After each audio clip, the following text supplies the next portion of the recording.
Bismillahirrahmanirrahim. Assalamualaikum warahmatullahi wabarakatuh. Alhamdulillahirabbil alamin.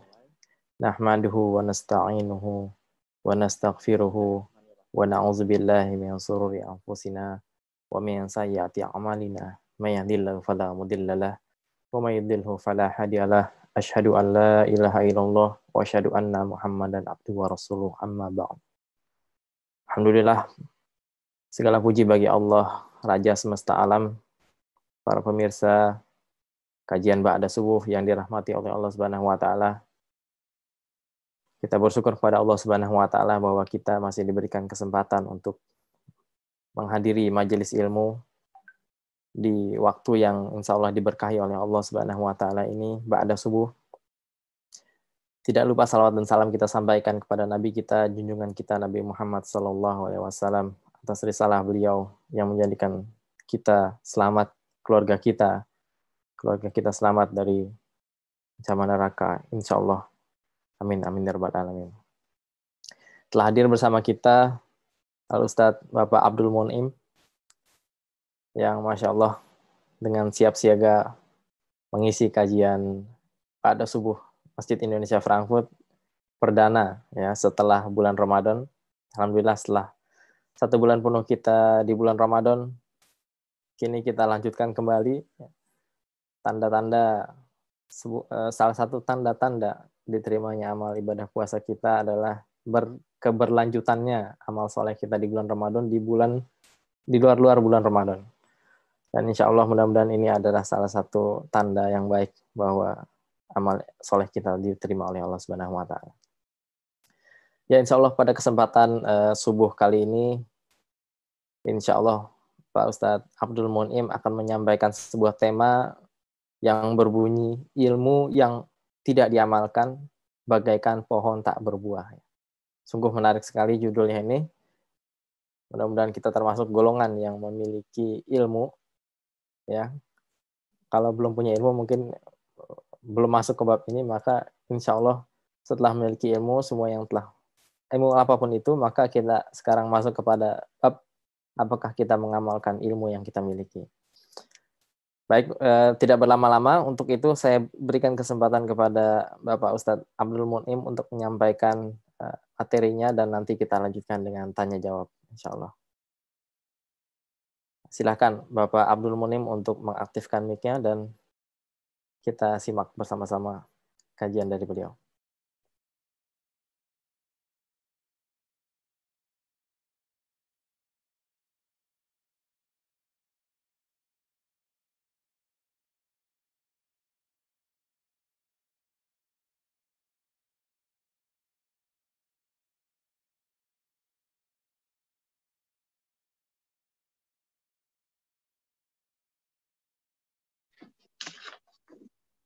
Halo, dengar? Sekarang dengar ya? Sudah ya? Ya. Terima kasih Pak Tito. Assalamualaikum warahmatullahi wabarakatuh. Alhamdulillahirabbil alamin wa bihi nasta'in ala umurid dunya waddin.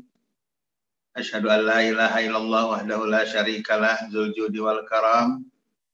Wa asyhadu anna sayyidana Muhammadan abduhu wa rasuluh la nabiyya ba'da. Allahumma shalli wa sallim wa karim wa azim ala sayyidina Muhammad wa ala alihi wa sahbihi ajma'in. Alhamdulillah, Allah senantiasa memberikan hidayah kepada kita. Kita berterima kasih kepada Allah. Masih lanjut setelah Ramadan, kita terus berdakwah, mencari ilmu, dan mencari hikmah-hikmah dalam kehidupan ini. Mudah-mudahan kita termasuk hamba-hamba pilihan Allah yang masih pagi-pagi kita sudah berzikir kepada Allah, sudah menimba ilmu. Kadang-kadang kita malu sama burung. Burung itu pagi-pagi sudah berkicau. Nah, mudah-mudahan janganlah kita, rumah kita seperti kuburan, kata Imam Muhammad. Pagi-pagi itu tidak ada kedengaran suara. Dengan pengajian ini kita sudah mulai ramai. Sudah mulai kita hiasi rumah kita dengan majelis ilmu, Dan dengan cara seperti ini, alhamdulillah suara saya pun ada di rumah masing-masing. Jadi majelis ilmu itu sekarang mendatangi rumah-rumah. Luar biasa, mudah-mudahan Allah berikan hidayah kepada kita. Amin. Salawat dan salam kita sampaikan kepada Nabi Muhammad SAW yang telah membimbing kita ke jalan ajaran Islam sehingga sampai hari ini kita menikmati ajaran itu meskipun tidak berjumpa dengan beliau.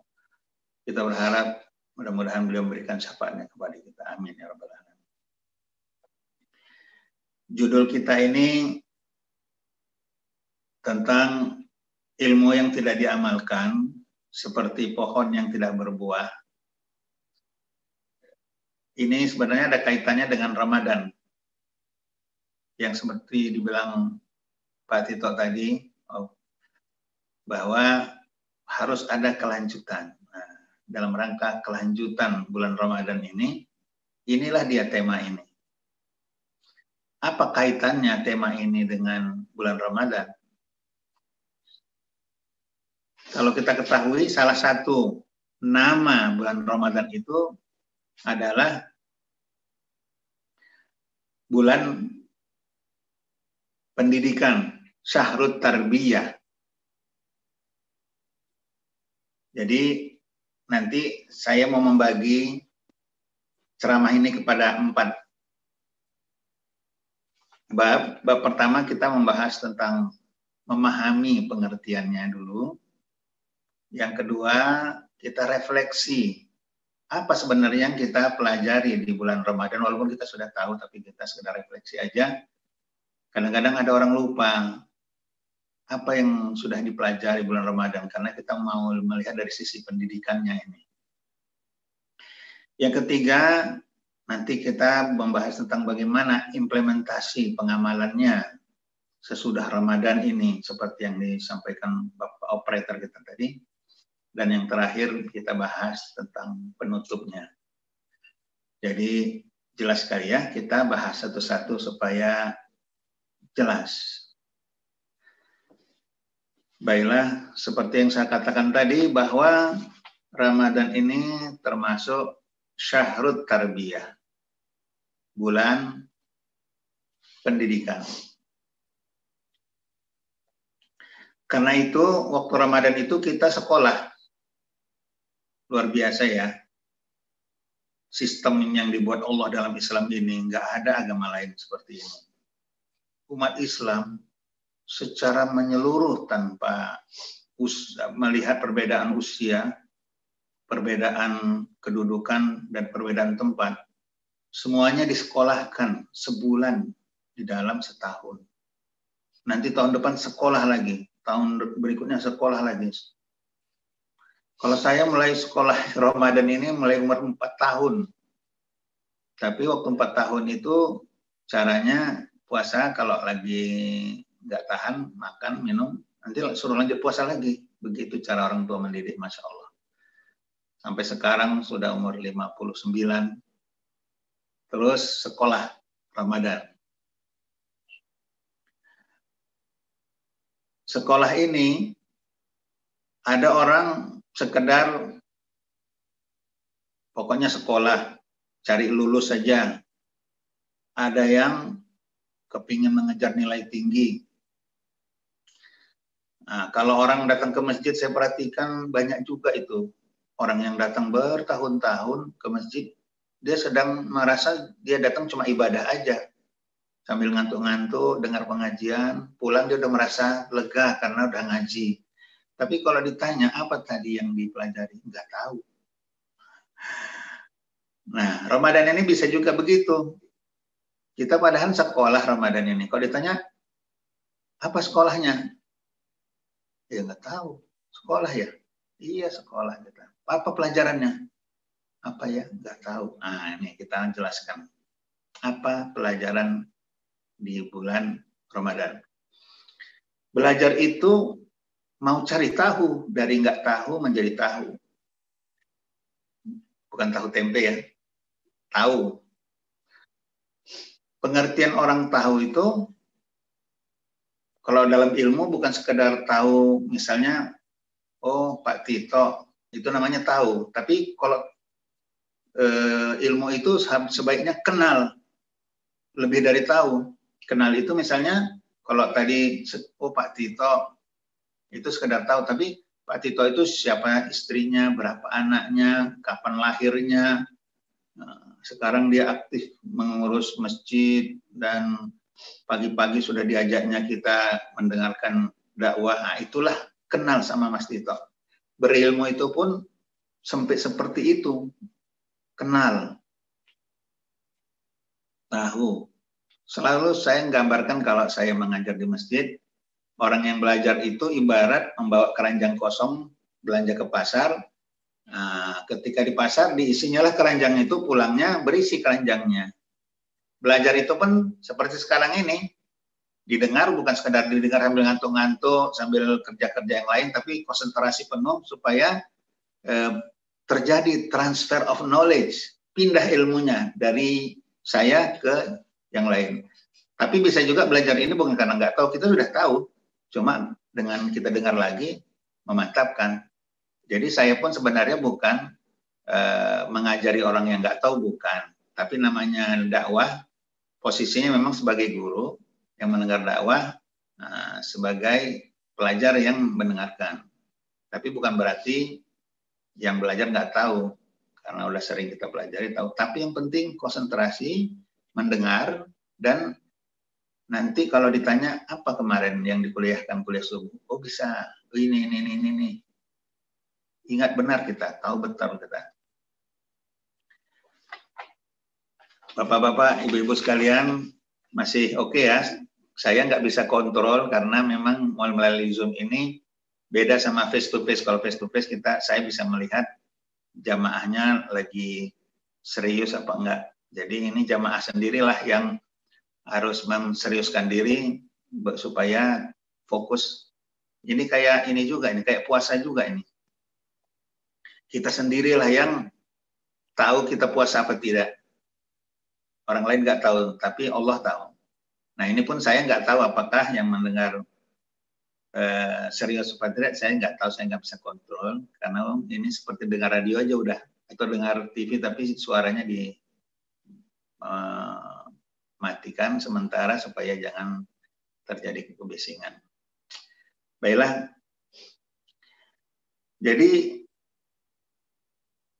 banyak juga orang tidak sadar bahwa sebenarnya Ramadan ini kita lagi sekolah.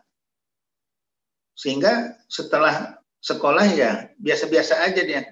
Dia tidak tahu bahwa kita sedang sekolah, kita sedang menuntut ilmu. Setelah Ramadan ilmu itu harus diamalkan, dilaksanakan. Ada juga memang orang sekolah, kalau anak muda kadang-kadang banyak juga dia sekolah sekedar sekolah, tapi nggak tahu deh bahwa nanti sekolah itu sebenarnya cari ilmu, dan ilmunya nanti mau dipakai untuk kerja. Kalau enggak, ketika kerja dia bisa melakukan apa? Alat bekerja itu adalah ilmu yang dipelajarinya. Nah, itulah dia ilmu. Ilmu itu harus diamalkan. Kalau tidak diamalkan, ibarat orang menanam pohon. Pohonnya ditanam, kemudian tumbuh subur, tapi tidak ada buahnya. Padahal niat untuk menanam pohon supaya dapat buah. Tapi kalau pokoknya ditanam aja deh, udah ditanam, tumbuh, subur, tapi nggak ada buahnya, padahal yang dituju buahnya. Nah, Ramadan ini juga yang dituju apa sebenarnya? Buah dari pendidikan Ramadan itu.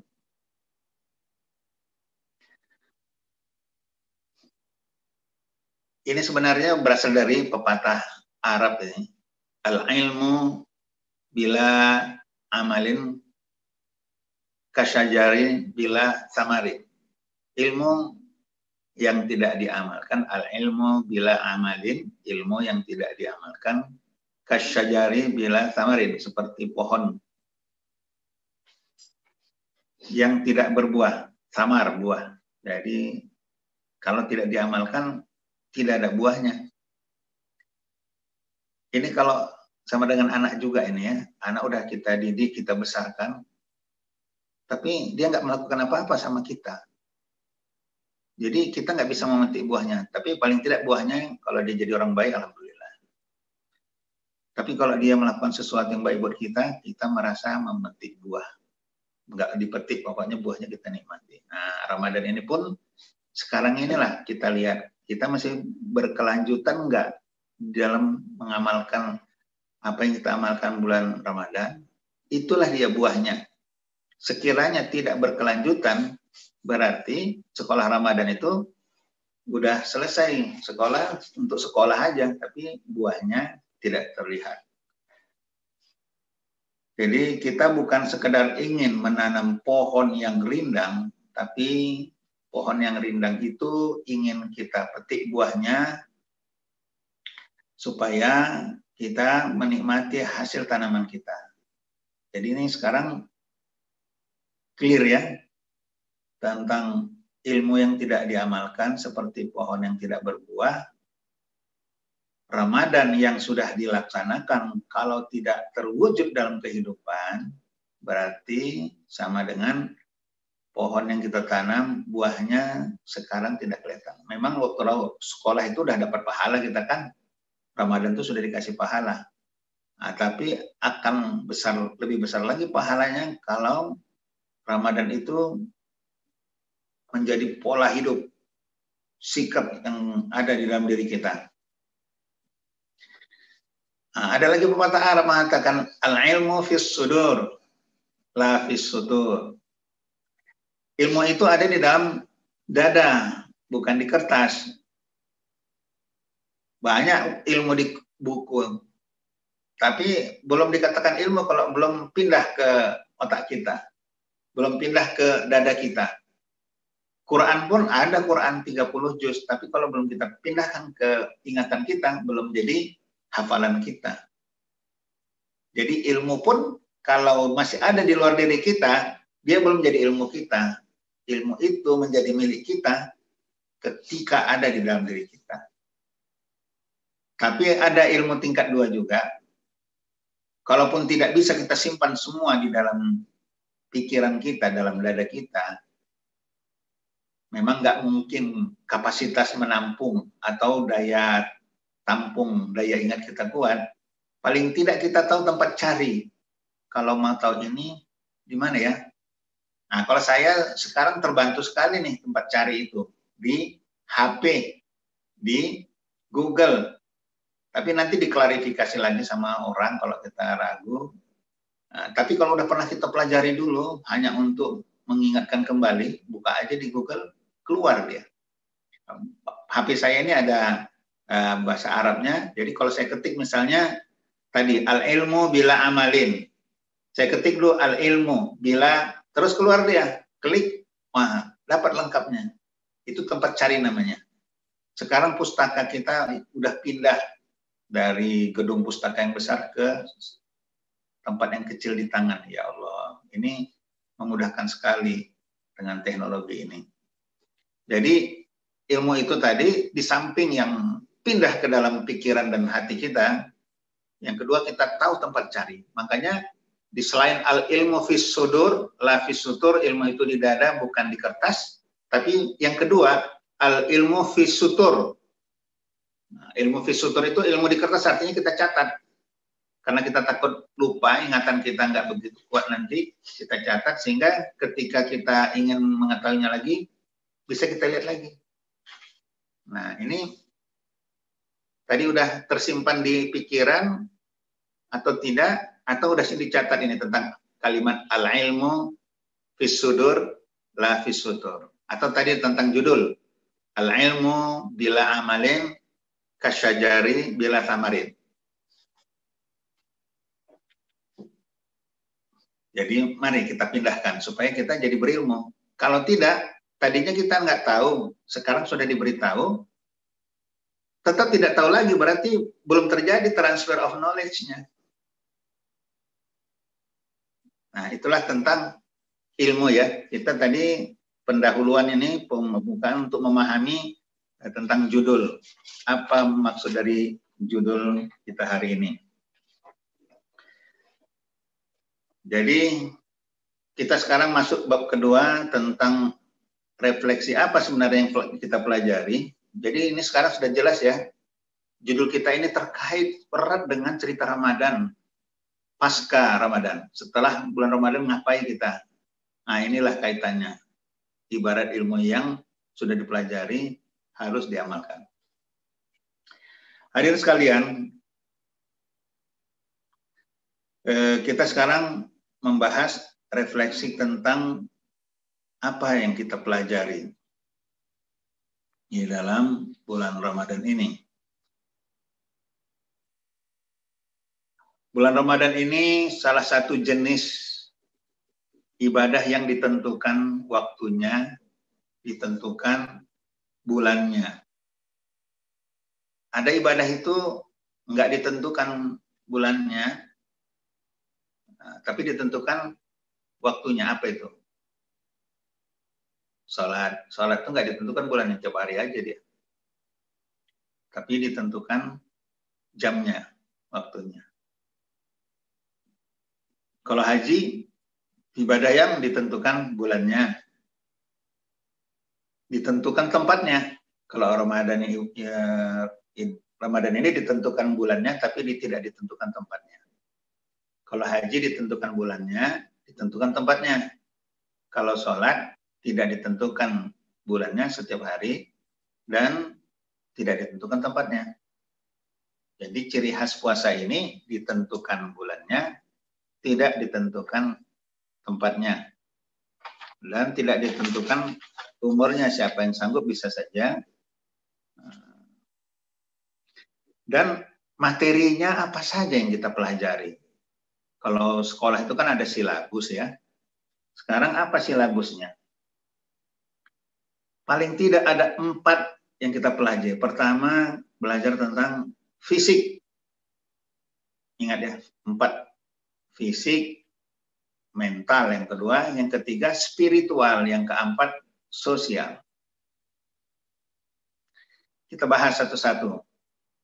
Tapi jangan lupa ya, ada 4 yang kita pelajari.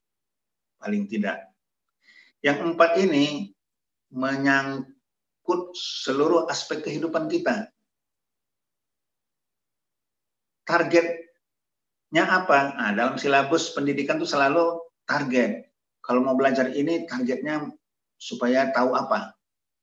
Nah, kalau target di dalam Ramadan kita tahu, la'allakum tattaqun, supaya kita menjadi takwa. Takwa itu apa? Kalau nggak tahu kita takwa, nggak tahu kita tadi tujuannya, nggak jelas arah target sekolah kita Ramadan ini. Takwa itu paling tidak melaksanakan perintah Allah, meninggalkan larangan Allah, dan beriman kepada Allah. Kalau udah kita laksanakan itu, 3 ini, itulah dia namanya kita bertakwa kepada Allah Subhanahu wa Ta'ala. Tapi itu harus terpancar di dalam harus terpancar di dalam kehidupan kita sehari-hari, melaksanakan perintah Allah, meninggalkan larangannya, dan beriman, percaya, dan dekat kepada Allah senantiasa. Itulah hasil puasa Ramadan yang kita laksanakan, dan itulah yang mau kita wujudkan dalam kehidupan sehari-hari sebagai buah dari sekolah Ramadan.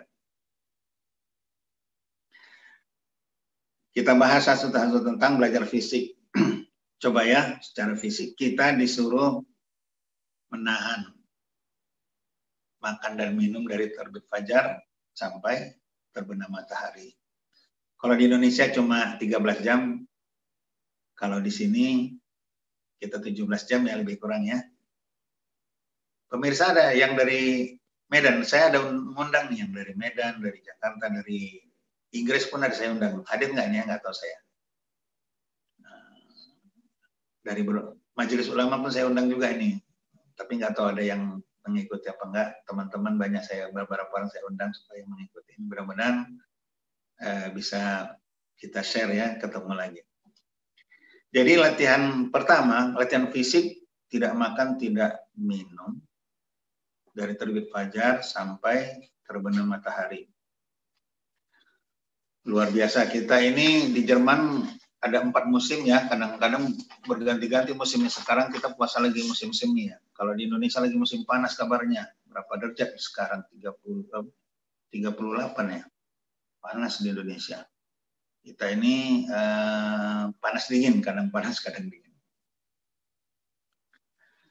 Dengan puasa itu, kita ini, sistem tubuh kita ini dinormalisir kembali. Saya teringat kayak pandemi ini nih.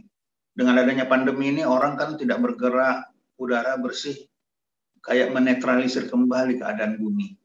Nah, tubuh kita ini pun dengan puasa, kayak dinetralisir kembali nih tubuh kita ini. Sekarang ibu-ibu, bapak-bapak yang hadirin semua ini, terasa nggak setelah puasa ini badan kita ringan, sehat, dan rasanya bernapas pun enak sekali, lega. Beribadah pun mudah. Tapi kalau diikutkan tidur lagi, ya kita terlambat lagi subuhnya. Tapi kalau kita bangun tahajud dulu sebelum subuh, ya kita normal masih. Badan kita kuat. Kenapa badan kuat ini? Supaya kita nanti beribadah maksimal, berjihad maksimal, mendidik anak maksimal, melakukan sesuatu itu maksimal. Kenapa? Karena fisik kita dibuat kuat. Jadi siapa yang mengikuti aturan main berpuasa, insya Allah kita sehat. Dalam sebuah hadis Nabi ada disebutkan, summu tasihu. Puasalah kamu supaya kamu sehat. Sekarang banyak ilmu kedokteran untuk membuat orang sehat puasa. Bahkan saya ada dengar ada orang non-Islam yang dilihatnya puasa itu bagus, sehat, puasa dia. Dia belum dapat hidayah aja, belum masuk Islam. Tapi ikut puasa untuk sehatnya aja. Ibu-ibu yang mau diet itu pada puasa tuh, tapi cara puasanya beda. Nah, jadi kalau mau kuat badan, puasa. Kemarin ada orang yang meragukan, kalian puasa ya? Iya, nggak bahaya nih. Corona itu kan salah satu obatnya kekebalan tubuh, sedangkan puasa nanti melemahkan kekebalan tubuh. Tidak, saya bilang. Coba lihat nanti, orang puasa itu terpapar atau justru dia yang selamat. Insya Allah tidak kedengaran kita belum sampai sekarang gara-gara puasa orang jadi sakit dan meninggal karena corona. Bahkan orang puasa itu mentalnya terjaga, fisiknya terjaga, spiritualnya terjaga, interaksi sosial terjaga, makin kuatlah kekebalan tubuh. Insya Allah kita aman lah dari corona ini. Kenapa? Karena kita tidak sekedar fisik, tapi perpaduan antara fisik, mental, spiritual, dan sosial sekaligus. 4 itu kita latihan di Ramadan. Hadirin sekalian, luar biasa ya. Jadi sekarang sudah terasa kan badan ringan, sehat, rontok rasanya semua lemak-lemak di badan ini. Dan sekaligus ketika kita berpuasa itu, efeknya latihan mental. Nah, ini yang kedua. Apa efeknya kepada mental? Pertama, kita jadi manusia jujur. Masya Allah. Kita kalau mau nggak jujur bisa aja. Nggak ada orang makan lagi, minum lagi. Siapa yang tahu, orang nggak ada yang ngelihat. Tapi kita jujur. Ada makanan di depan kita halal. Minuman ada halal. Tapi karena jujur nggak kita minum, tunggu sampai berbuka. Kita takut batal puasanya.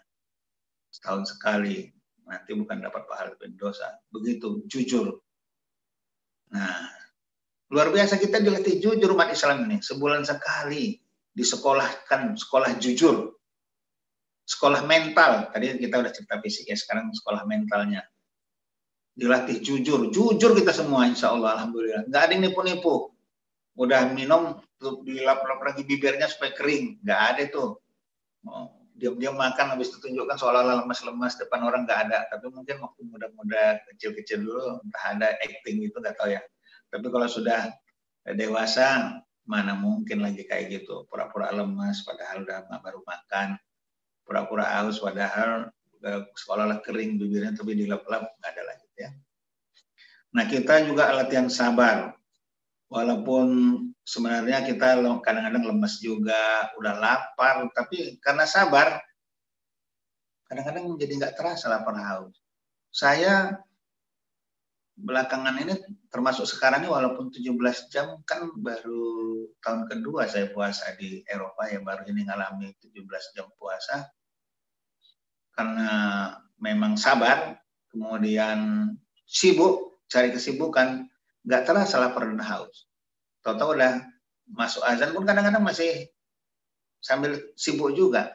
Jadi berjalan normal aja. Nah, orang-orang yang puasa ini, kalau memang ada buahnya, dia pasti menjadi orang jujur, orang sabar, apalagi orang yang menahan amarahnya. Amarah itu innal amaratum innan nafsa la amaratun bisu. Sungguhnya nafsu itu bisa membawa, nafsu amarah itu bisa membawa orang kepada kejahatan. Nah, nafsu itu banyak, ada nafsu mutmainnah.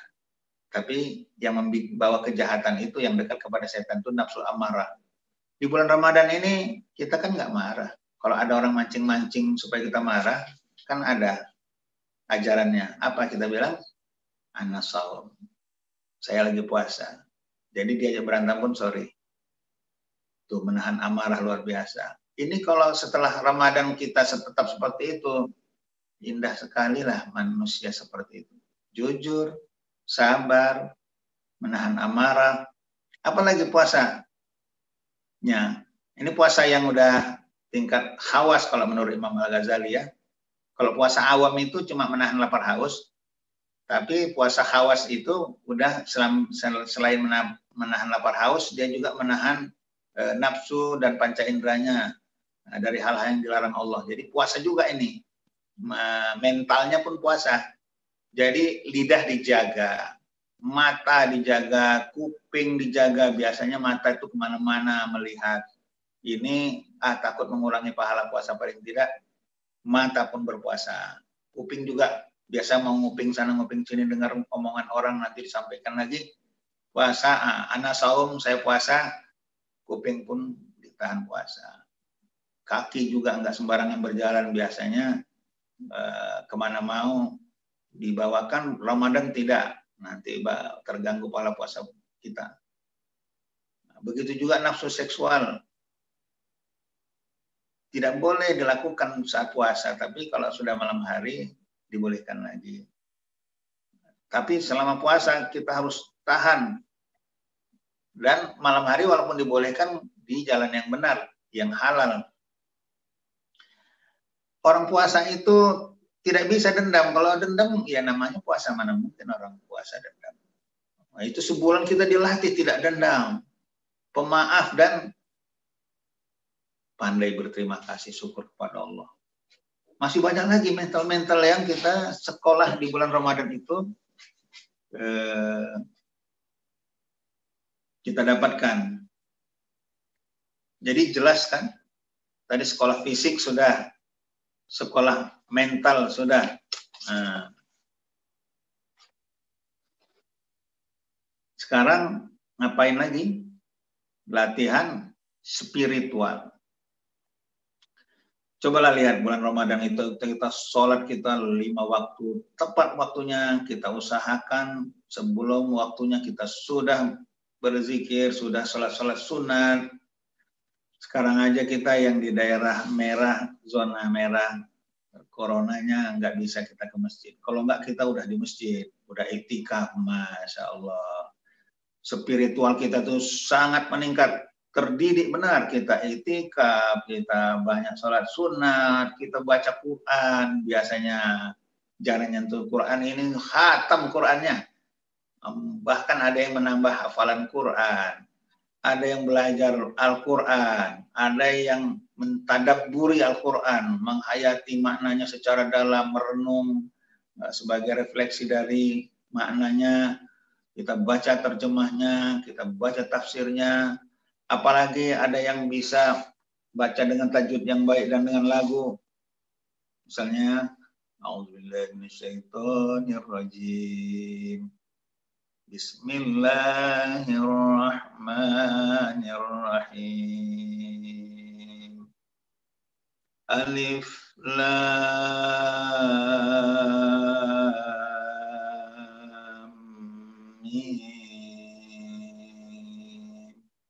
Masya Allah. Kalau begitu kita cara baca Quran, beda. Terasa kegetaran ke dalam hati. Kuping kita mendengar, orang lain pun mendengar alunannya.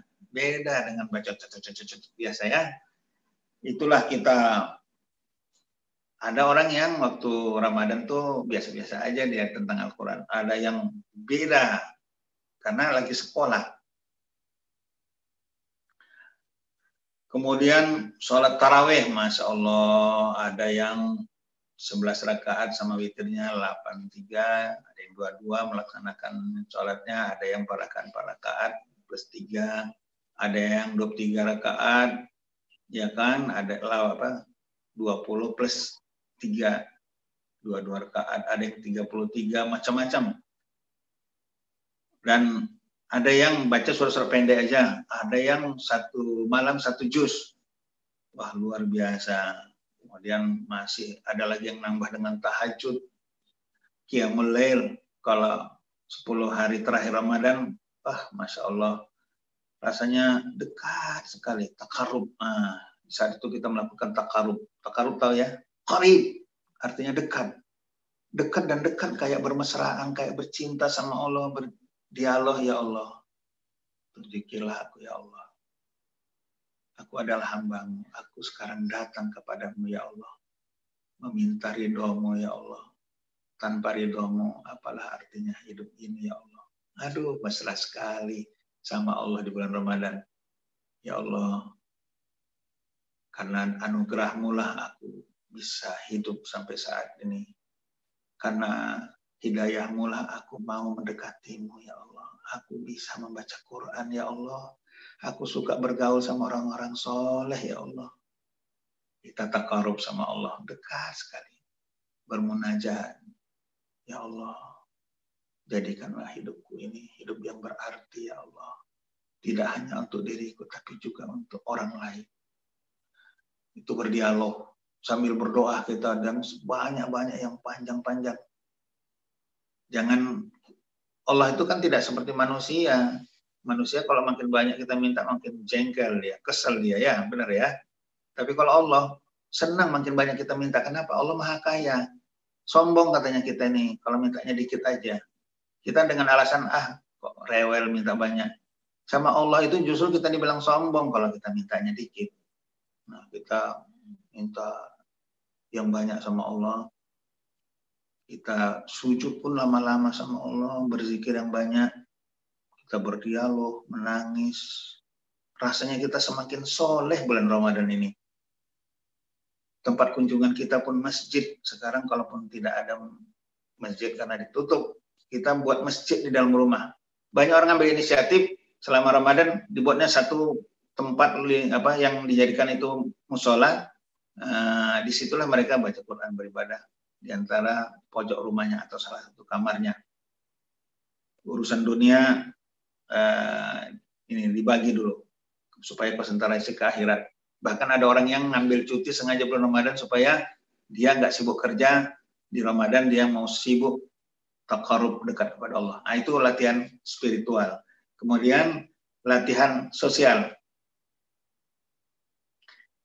Jadi udah terasa ya, latihan spiritual tuh dekat. Ini makin jelas kan sekarang pelajaran kita itu ya, makin dekat rasanya sama Allah.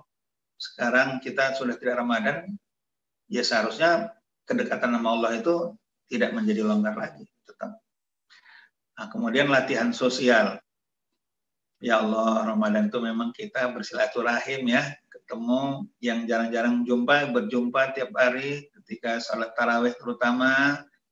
Kemudian kita ngumpuli makanan tuh buka puasa, berebut-rebut, berlomba-lomba.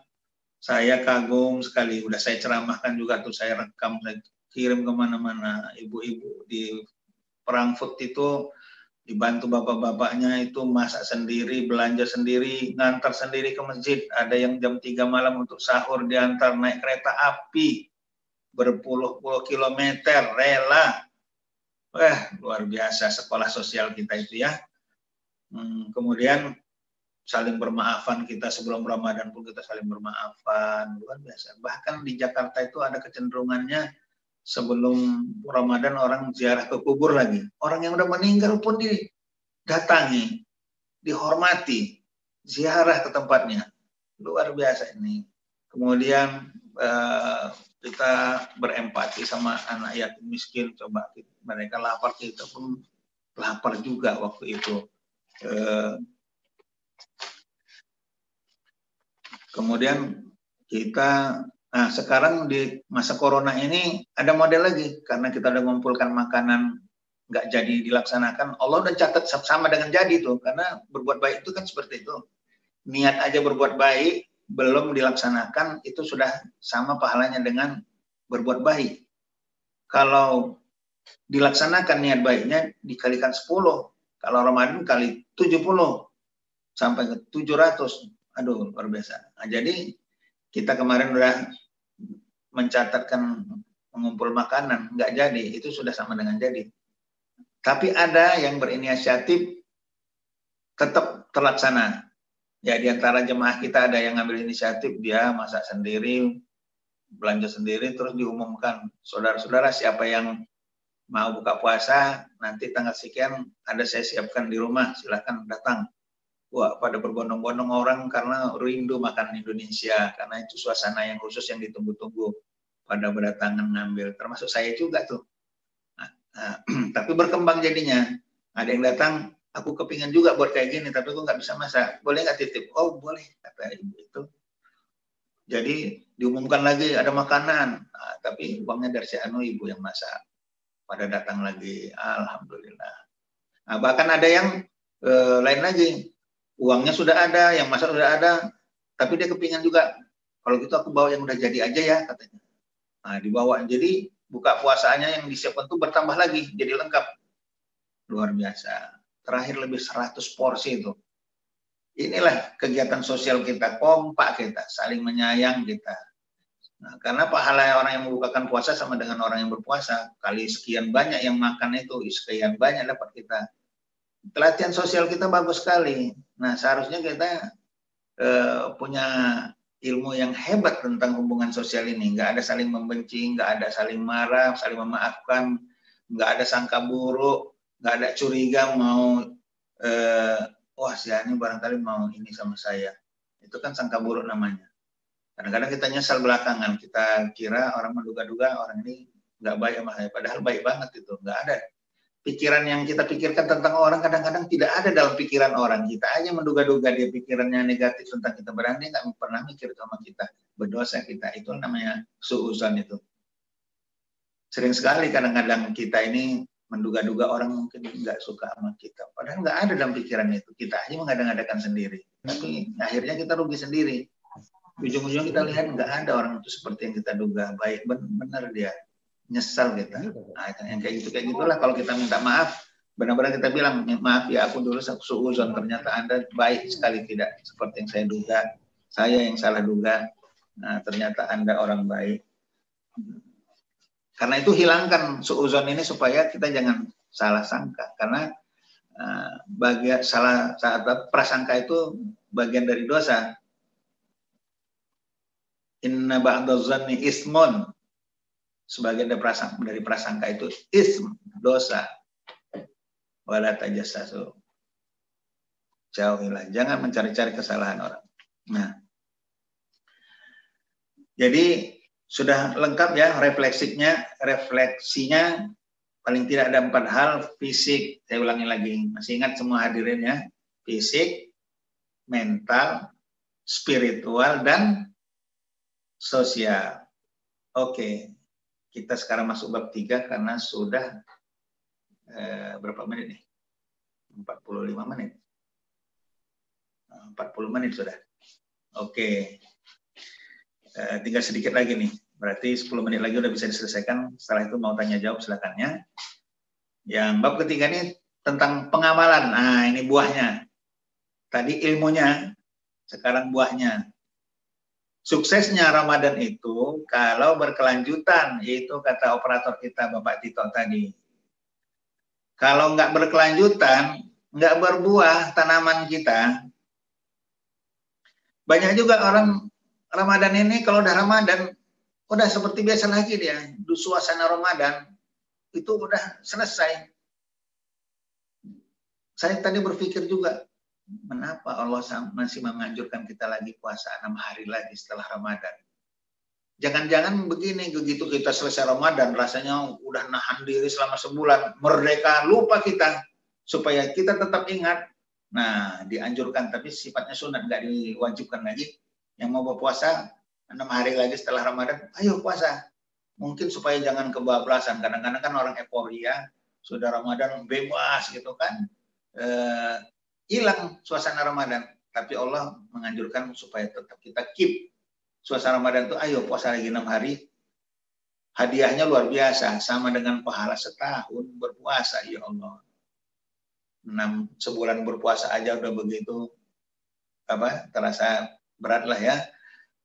Tapi kalau kita dengan iman dan ikhlas nggak gitu berat. Ini hadiahnya 6 hari aja sama dengan setahun.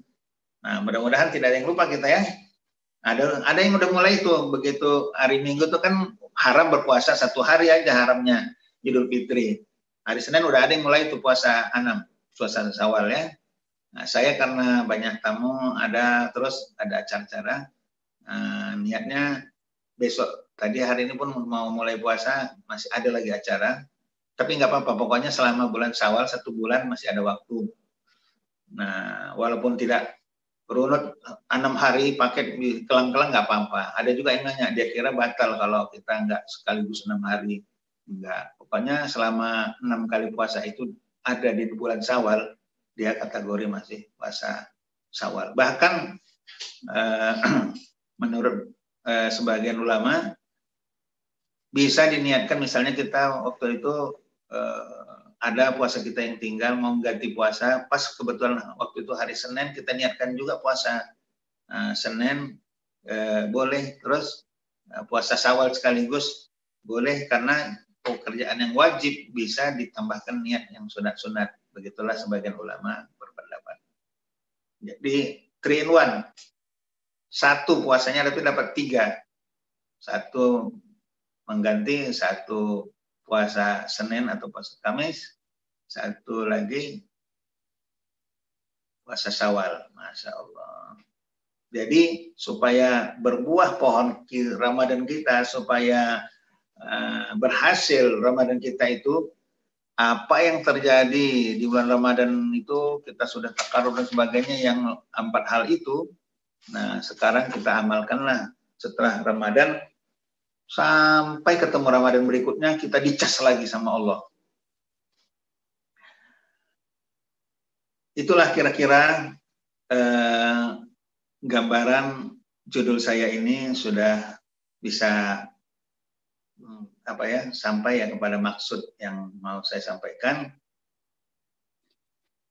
Mudah-mudahan dengan pelajaran ini, amal-amalan kita bulan Ramadan terus berlanjut dan terwujud dalam kehidupan sehari-hari, sehingga kita termasuk kategori orang yang mulia.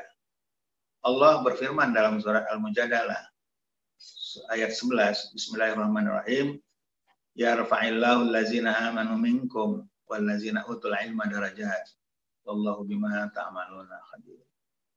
Kata Allah, Allah akan mengangkat derajat orang-orang yang beriman dan berilmu beberapa derajat. Memang cobalah perhatikan orang-orang yang menjaga imannya, dia lebih mulia kelihatannya dari yang lain karena beda sifatnya. Dia penyayang, dia penyantun, baik sama orang, suka senyum, tidak marah-marah. Kalau bersuara pun tak membesarkan suara, kompak, berteman rasa bersaudara. Itulah kalau sifat orang-orang beriman dan berilmu. Kenapa bisa seperti itu orang? Baik, penyayang, kompak, berteman rasa saudara. Ya karena punya ilmu. Jadi memang dengan 2 ini, iman dan ilmu, mulialah orang. Cobalah kita perhatikan di antara kita yang bergaul di tengah-tengah masyarakat atau di antara keluarga kita. Kalau imannya lebih kuat, ilmunya lebih banyak, dia memang lebih mulia sesuai dengan janji Allah. Allah yang mengangkat derajatnya. Walaupun orang mencaci, membuli, tapi Allah yang mengangkat derajatnya, dia nggak akan rusak, nggak akan binasa, dia tetap mulia. Saya simpati kagum sekali dengan saudara-saudara kita jamaah masjid yang rajin ke masjid. Setiap kegiatan datang terus. Nah, ini dia ciri-ciri orang yang sudah dititipi Allah iman dan ilmu tadi itu terpancar dalam kehidupan sehari-hari. Apalagi saat-saat masa-masa senior menjelang maghrib, saat-saat maghrib ini ya, kita harapkan husnul khotimah, happy ending. Ya sudah, wah sudah 45 menit. Saya kira ini yang saya sampaikan mudah-mudahan clear ya, jelas ya. Dan kalau mau tanya jawab silakan saya kembalikan kepada operator Pak Tito. Sementara saya tutup dulu. Assalamualaikum warahmatullahi wabarakatuh. Waalaikumsalam warahmatullahi wabarakatuh. Masya Allah, kajian yang menyegarkan di pagi hari ini dari Pak Ustadz. Insya Allah, alhamdulillah pemirsa kita untuk kajian perdana ini ada 15 ya. Wih, aktif ya, dengar semua ya. Iya, Masya Allah. Pagi-pagi tapi tidak mengurangi semangat untuk belajar, datang ke majelis ilmu. Baik, kita buka sesi tanya jawab kalau begitu. Bagi yang ingin bertanya, saya persilahkan. Boleh komentar di YouTube. Ya, kalau yang mau dengerin di YouTube, boleh langsung komentar. Betul nih, sudah ada pertanyaan dari Mbak Pur. Alhamdulillah. Saya bacakan. Mbak Pur, apa kabar? Allah, mudah-mudahan sehat Mbak Pur. Begini pertanyaannya. Assalamualaikum. Waalaikumsalam. Mau tanya, apa kira-kira tanda kalau puasa dan ibadah kita diterima Allah Subhanahu wa taala? Ya, itu silakan Pak Abdul Munim untuk dijawab. Ya. Ya inilah sesuai dengan kaji kita itu. Salah satu ciri, bukan salah satu ciri ya, ciri utama ibadah kita diterima Allah Subhanahu wa taala setelah Ramadan itu terpancar dalam kehidupan. Mbak Pur yang rajin sedekah, sedekahnya masih terus berjalan. Nah, yang lain yang rajin ibadah, terus rajin ibadah, yang rajin sedekah tetap berjalan berlangsung. Itulah ciri-ciri ibadah kita diterima. Jangan-jangan kalau kita udah nggak seperti bulan Ramadan, mungkin itu tanda-tanda nggak diterima. Tapi diterima tidak diterima itu kan Allah yang tahu ya. Tapi kita manusia hanya bisa melihat dari tanda-tanda aja.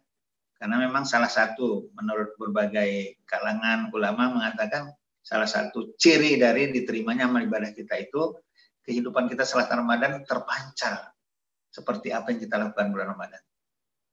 Itu Mas Tito. Itu Mbak Pur. Ya, supaya yang kebagian yang lain. Jadi pendek aja jawabannya. Mantap, Masya Allah. Nah, ini ada salam dari Medan nih, Pak Abdul Munim. Dari Pak Ferdiansyah. Masya Allah. Dari Medan untuk mendengarkan. Ya, Ferdiansyah. Insya Allah. Kita tunggu lagi pertanyaan berikutnya. Yang di YouTube boleh langsung komentar di kolom YouTube di bagian chatnya. Atau yang di Zoom boleh langsung bertanya kalau mau langsung bertanya. Kalau belum ada yang bertanya, kita aja yang dialog, Mas Tito. Betul, nih saya sudah siapin nih pertanyaan buat sambil menunggu pertanyaan orang, kita dialog aja. Iya, betul. Nah, tema kita tadi hari ini kan kalau kita berilmu lalu tidak mengamalkannya, itu ibarat pohon yang tak berbuah. Nah, pertanyaannya. Waalaikumsalam. Izin dong. Assalamualaikum Pak Haji Munim. Silahkan. Pak Agus ya? Iya betul. Luar biasa. Pak Agus baru mengundang saya ceramah Zoom juga ini di kampusnya. Ya silakan Pak. Apa kabar nih? Tanya sedikit nih Pak Haji. Ya. Nah, kita kan kemarin baru melaksanakan peribadatan bulan Ramadan ya. Ya. Mulai puasa, tarawih, tahajud dan lain sebagainya sampai diakhiri dengan zakat fitrah.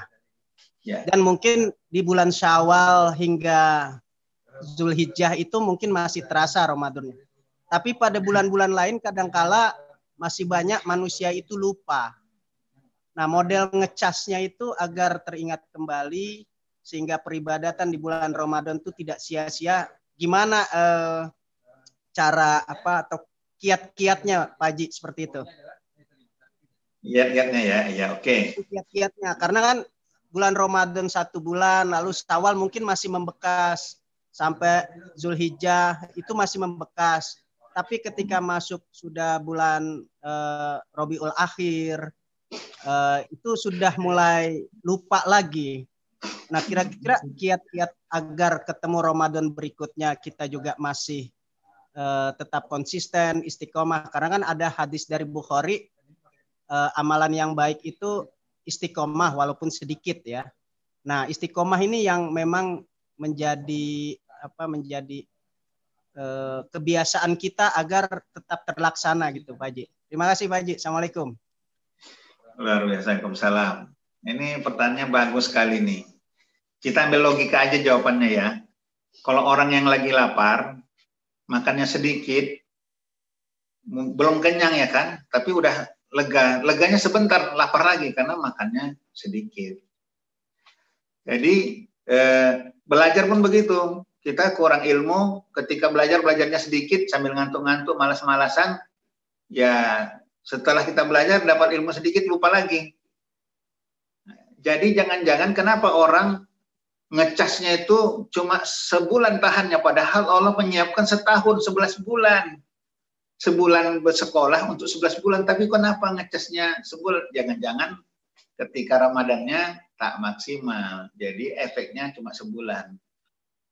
Jadi tergantung sebanyak apa, sehebat apa kita Ramadan ngecasnya ke dalam diri, sepanjang itu pula ada di dalam diri kita dia, besarang. Ibarat makanan ya, tadi di luar kita masukkan dalam perut kita, ada di dalam, belum dibuang. Nah, 11 bulan dia di perut ini, baru keluar. Nanti ngecas lagi, makan lagi di tahun berikutnya. Jadi mungkin Pak Agus, mungkin ya, kenapa tidak bertahan lama? Karena kurang maksimal. Memang tarawih, tapi sekedar tarawih ikut pulang gitu. Tapi kalau tarawihnya itu misalnya diikut yang 1 juz 1 malam baca Qur'annya, wah itu beda. Kan ada orang kadang-kadang, aduh imam ini kok lama sekali ya bacanya. Tapi ada yang enak sekali ya bacaan imam ini ya, hafal, bagus, lembut suaranya. Beda.